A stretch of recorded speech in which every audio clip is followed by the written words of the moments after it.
to. Pangkalahatan tong linya na to. Uy kuya, yari ka dyan. Pag na-encap ka, nagsiselfone ka, one hand ka pa.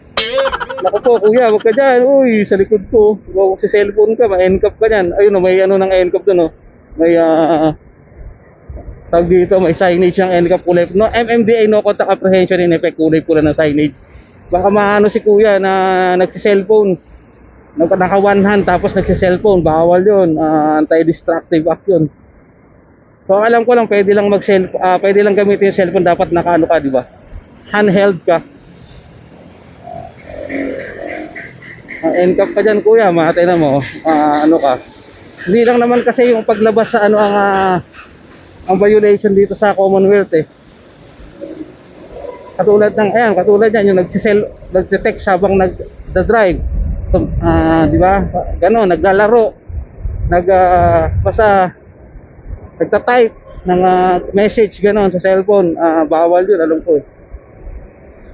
Anti-distracted act ba yun? Distracted act. Tapos siguro yung ano pa ba ang pwedeng ano dito na pwede yung ano, may takip yung plaka, may takip yung plaka, 5,000 daw multa ano, tapos suspension ng ano. Ay sakit mo. Yung mga naglalagay ng takip sa plaka, naglalagyan ng face mask, ng electrical tape, bawal yun. Ano pa ba ang pwedeng mahuli ng NCAP? Walang helmet, syempre.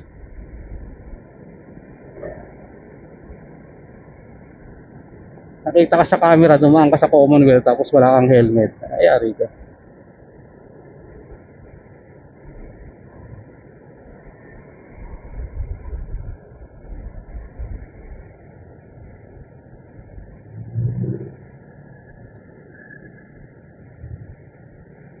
So dito minsan talaga minsan nagkaka-build up ng traffic, kaya may motor ay nagsasama-sama sa linya kasi dito ay exitan, pabatasan.